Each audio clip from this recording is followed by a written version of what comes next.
Hey guys, welcome to Unleash Podcast brought to you by Hidden Gen, where we talk about how to unleash your hidden potential. I'm your host, Yuri Diogenes, and we have a great episode for you today featuring Ron Holloway. Ron, thank you very much for being on.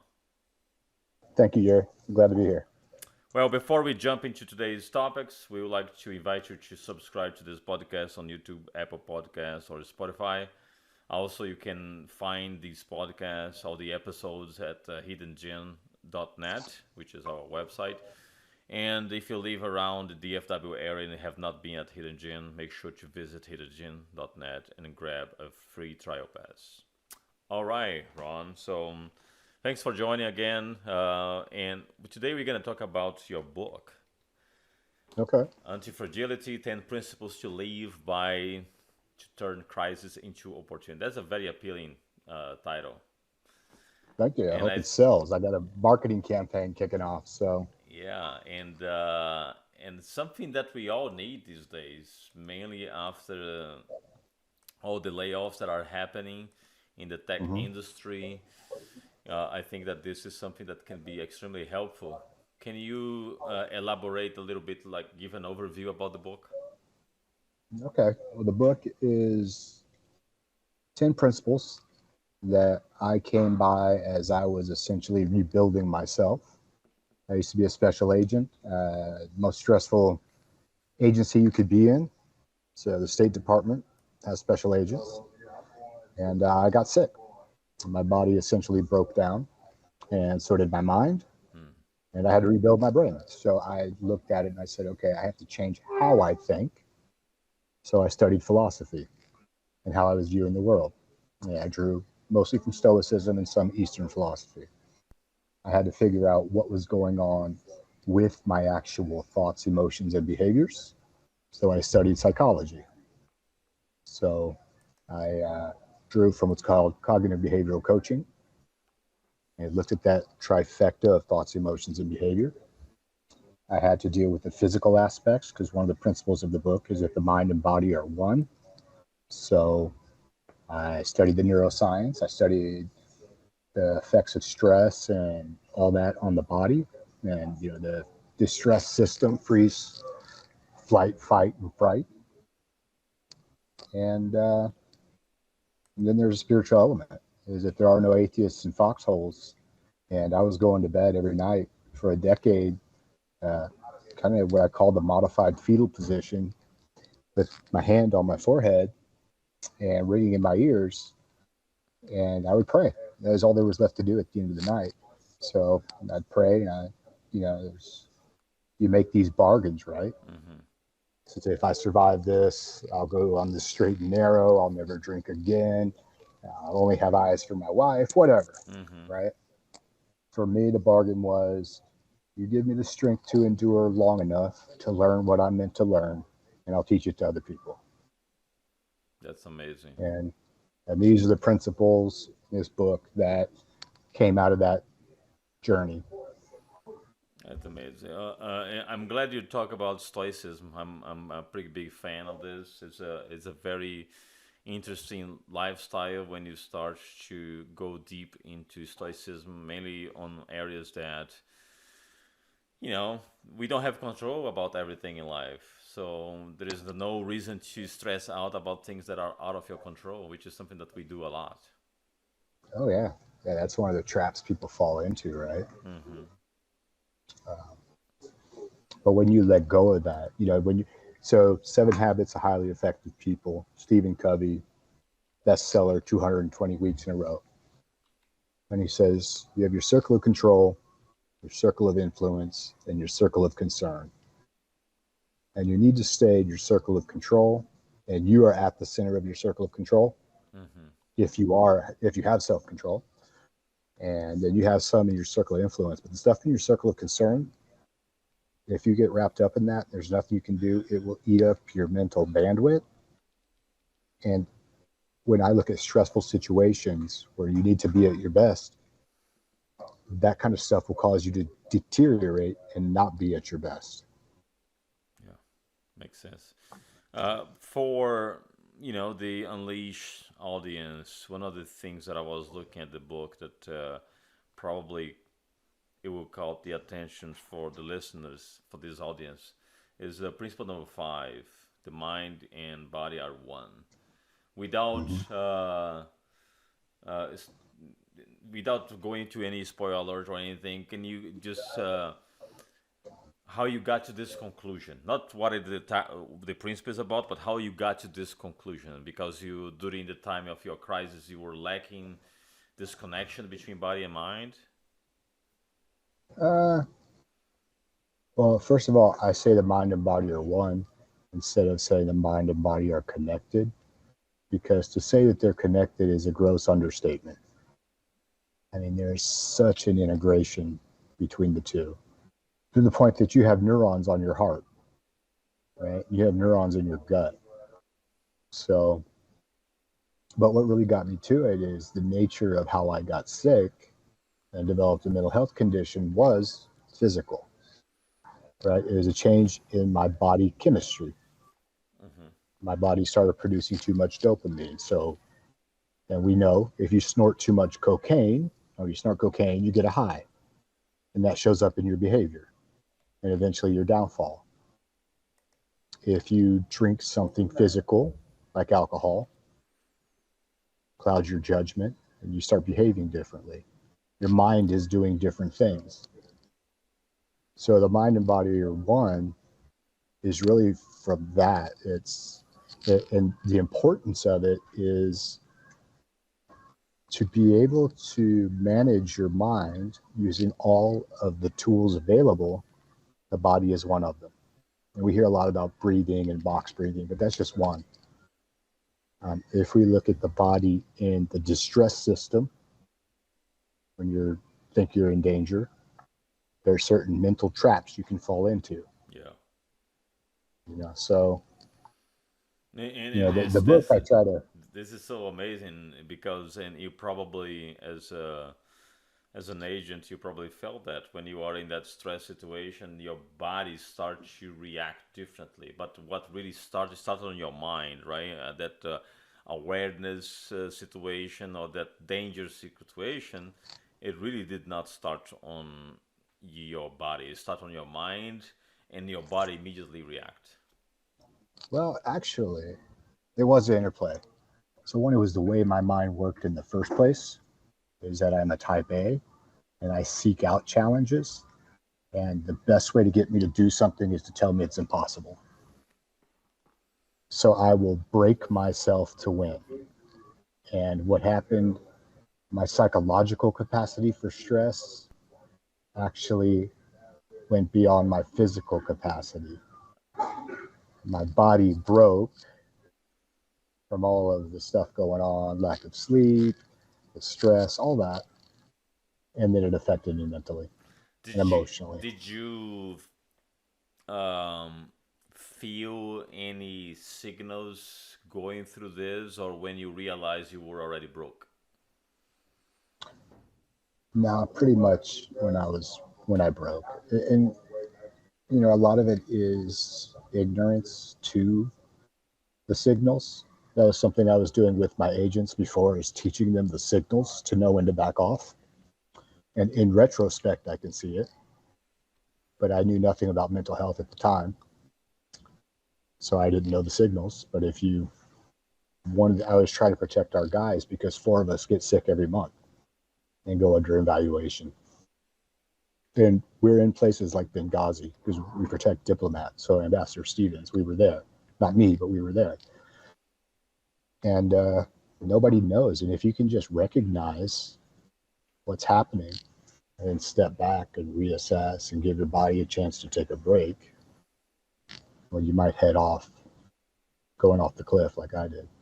Yeah, and this is an important point because the fact that the signals were there and you were ignoring at the beginning because lack of awareness that those were the signals, but now that you are mindful about those signals and you can teach people what those signals are, I believe that there are still people that have that mental toughness that they say, well, despite of the signals, I'm gonna go through this because I'm a tough guy, right? So, what is the message that you give to this type of person that despite the signals. They know the signals, they feel the signals, but they just keep pushing through because they think that they can overcome, or their mental toughness is going to compensate.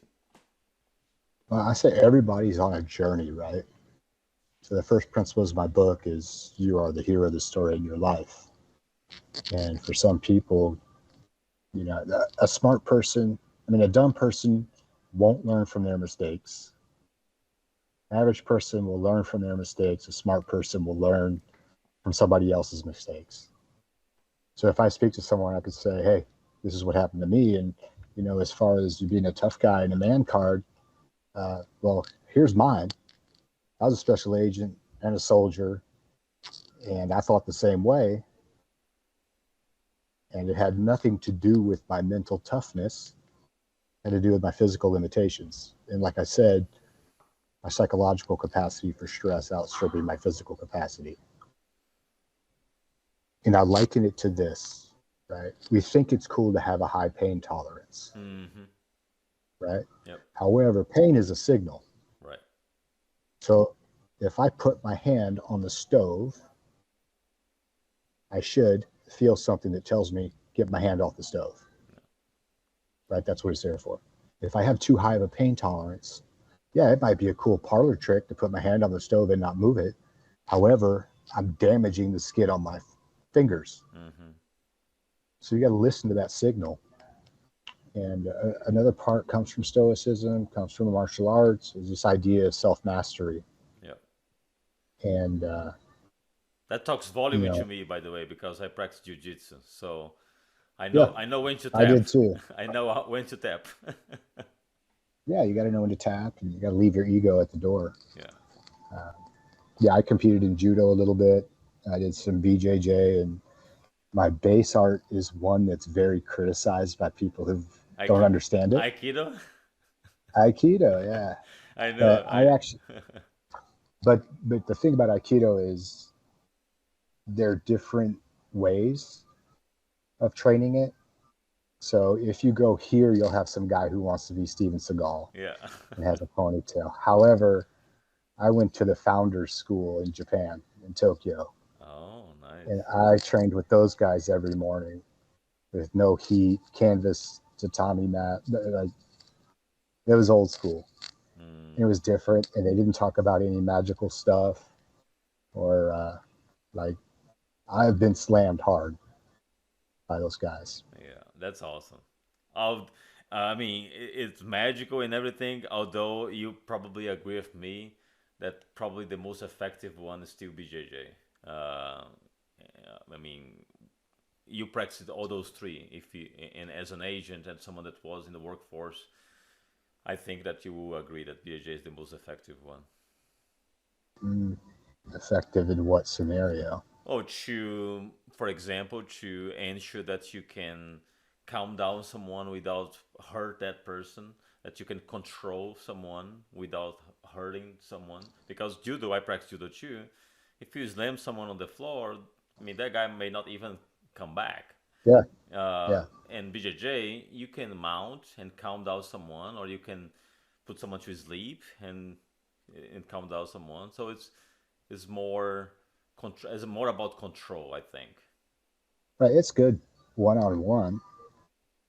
But if the reality is, if I'm walking down an alleyway in Peru because I drank too much at a bar and some guys jump me, I can't get tangled up with one guy. I got to keep moving, keep them off of me. I can't lock on like judo or Brazilian jiu-jitsu. And to kind of bring my philosophy, I borrow from Bruce Lee. And he said there are no superior martial arts, only superior martial artists. So there are guys, yeah. Hickson Gracie, he's amazing. He could do anything. Yeah, I just read his book, Breathe, and I've always loved him. Yeah.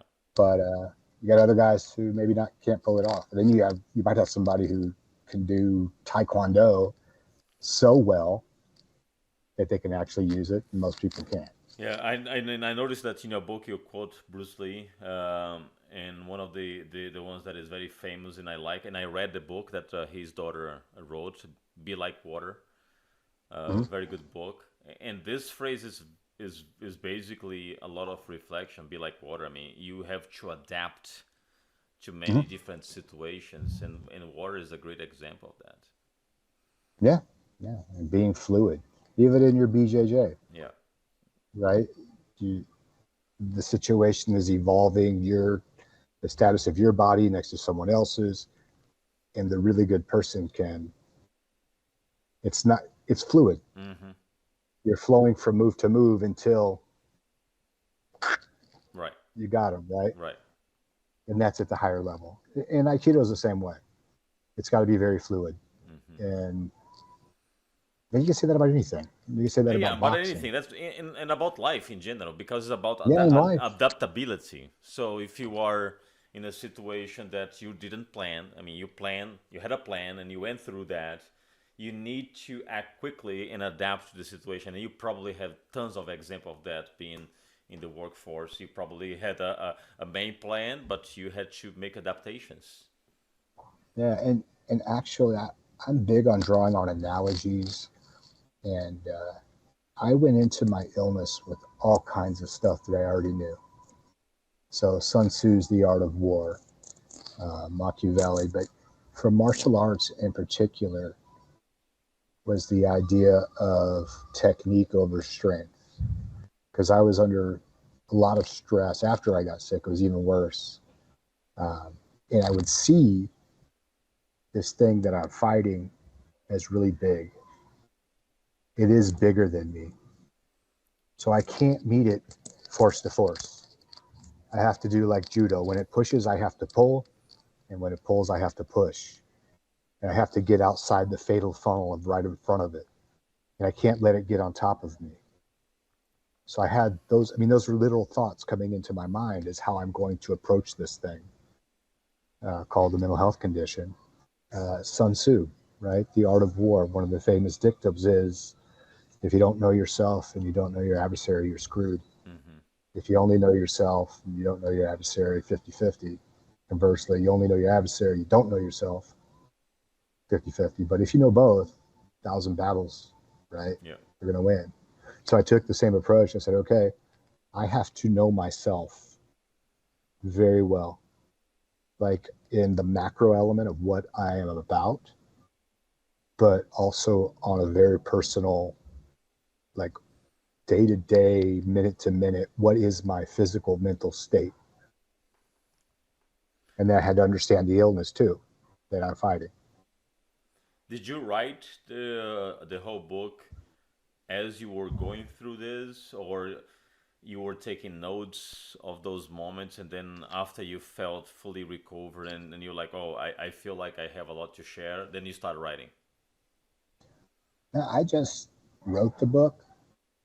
Um, I learned kind of an interesting way. I saturate with all kind of stuff. I let things, and then things come into my head, and it just incubates and goes around, and then illuminate what kicks out. And I've been saturating myself for almost a decade. And then I sat down and I said, it's time to live up to my bargain, that I made in the foxhole. I said, one of the mediums by which to do that is writing. And I sat down, I got in the flow state, and I wrote the book in a few days. Hmm. And but this was after you were like fully healed and done with the problem. No, because I'm still on my journey. Oh, you still on your journey? Okay.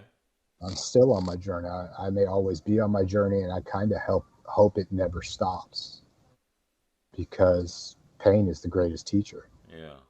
Problem is, it doesn't give you the lesson until after the test, Yeah.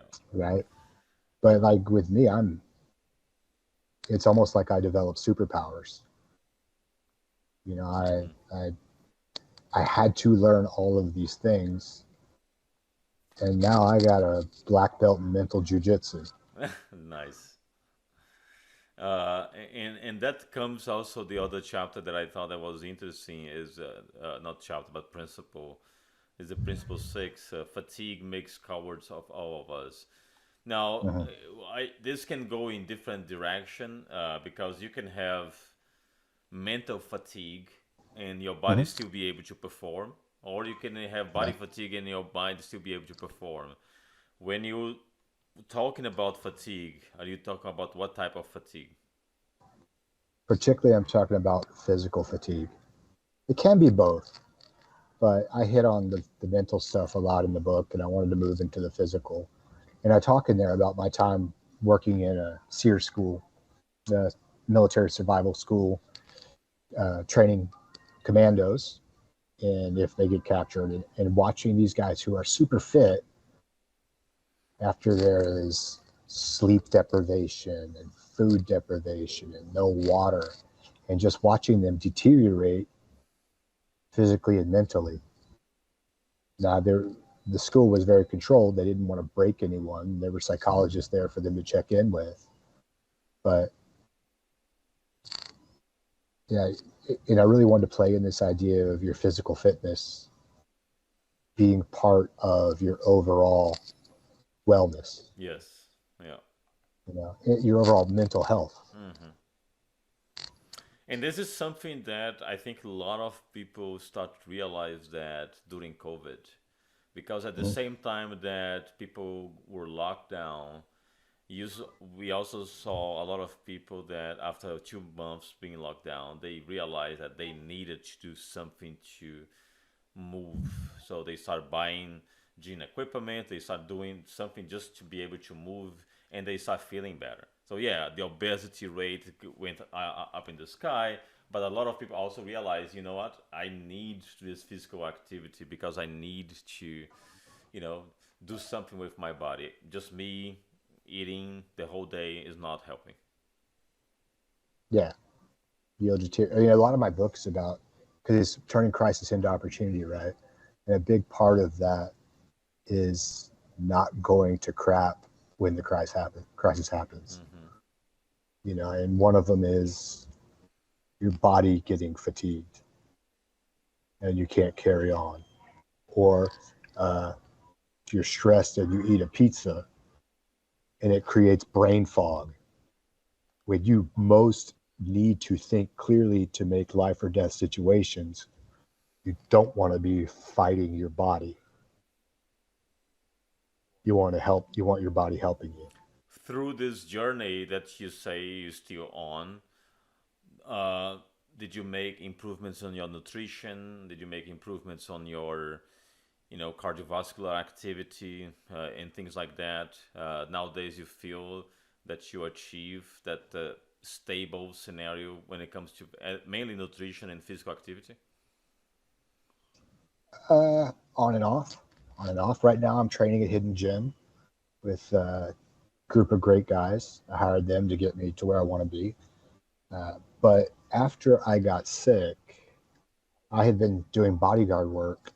So for me, the ideal was to be thick and powerful. So someone comes out of a crowd, whatever, I can take them down like a football player, Hmm. right? Um, but when I got sick, I realized, I looked in the mirror and said, okay, I am going to have to endure a lot of pain, a lot of discomfort. I don't really like to use the word pain, discomfort and fear. So the best exercise athlete to be is an endurance athlete. And I picked out some goals, which was the Marine Corps PT test. So it's 20 pull-ups, 3-mile run in 18 minutes, 100 sit-ups. This is to max it. Hmm. And then I added in a set of 100 push-ups. So not stuff geared towards a guy who's 230 pounds. But I just got out, I ran, I dropped 65 pounds in 4 months. Oh, wow. Nice. Yeah, yeah. Uh, it was my therapy. Aside from my therapy, it was my personal therapy. Hmm. Um, and then there was also just you need successes along the way and things to celebrate. Yeah, you need So here I you am. have to have celebrate those small wins, right? Yeah. So every workout was a celebration. Every extra mile run, every minute cut off my run, every pull up was a celebration because I had a lot of stuff on top of me. Because after I got sick, I was essentially under observation for 3 years to see whether or not I could stay an agent. and nobody talked to me. So I could get a call any day and told that I have to retire on disability, and I'd get $25,000 a year Wow. with two little kids and a wife, and I'm jacked up. And I had that on my head. I'd lost 30% of my income because when you're an active agent, you get special pay. But when you go on, you go through the evaluation, you lose it. The guys keep it now, thankfully, because I actually helped with that. I wrote white paper on the evaluation after I went through it. But going back to your original question, yeah, I had some physical stuff. And now I went to Greg and the folks at Hidden Gem and I said, look, this is what I want to do. I train for the end of the world, and I start off every day in my journal the same way. Why do I train? Why do I do what I do? For a decade, the answer is always the same: to provide for, to protect, and to prepare those I love. That's it.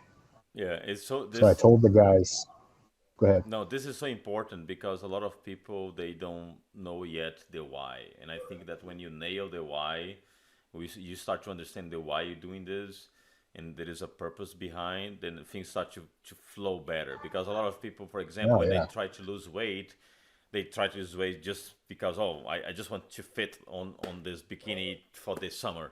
That's really Yeah. a shallow purpose. It's not that's not the really why. Now, you have a deeper understanding of the why. Yeah. There's a lot of guys out there, influencers, talking about what it means to be a man and be an alpha male and all that shit. My thing is this: when you're a young man, you have a mom. You have a mom.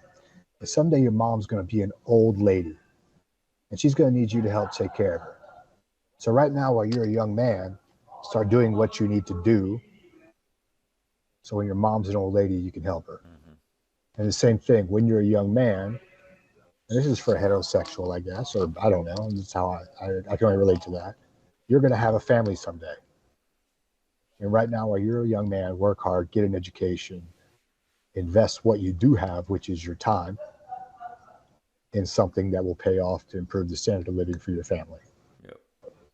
Same thing once you have the family. And now, where I am at almost age 50, uh, I'm all about my great grandchildren and great great grandchildren, saying the world is changing very fast. I don't know what their world will look like, but I wrote the principle. I wrote that book essentially for them.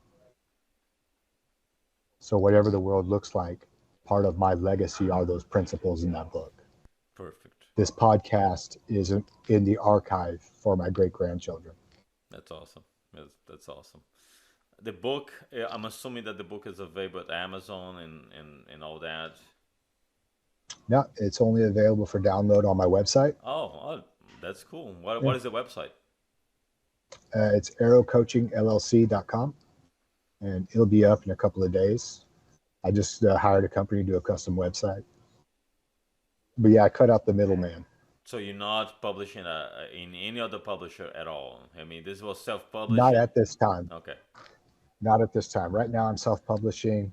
I want to do a traditional book. Uh, I think I have the writing abilities and the content to maybe get sponsored by a publisher and actually get an advance. So I'll go that route. And I know other authors who've done that, and bestsellers and all that. But I have passive income from my book. So the big thing for me now is freedom. No, no, it's great. I'm a author myself. I published a total of 30 books so far, and it was all via publishers. That's why when I saw the book, I thought, well, maybe this is the ebook version. Maybe it's available at Amazon. But one thing is I think it would be awesome if you could do it is to have an audible version of the book because your Yeah. book fits so perfectly in an audible format. It's very straightforward. So if I'm able, for example, as I go to the treadmill or something, just listening to that, it'll be awesome. Audible is great. Yeah, I'll do that. I think Audible is Actually, great. So what I'm going to be doing, are you familiar with Tim Grover, Yes, I read his book. Relentless? I read both. Yeah, well, on his website, he has the Relentless System, and it's a series of videos that you can buy the system. It's $300. You become part of a Facebook group. You get coaching. So I'm setting up something like that. It's just the ebook right now funds me while I write the traditional book and then do those videos. So it's just step by step. Nice. So there is a bigger plan. Oh yeah, The book is yeah. just the beginning. The book is probably second step from the beginning. I've been out speaking. I actually spoke at SMU last week to the MBA students. That's amazing. Well, glad to have you at Hidden Gem. I hope that you can achieve your goals there. You are in great hands. Thank you very Oh, yeah. much for sharing your knowledge and make sure that you visit his website. Say again your website. Arrow Coaching Yeah, LLC.com. make sure to visit to get more information about the book. And Ron, thank you very much for being on today. I appreciate it. Thank you, Eric. Thanks for having me on. Absolutely. All right, everyone. Thank you very much for your audience. Stay tuned, and we have more to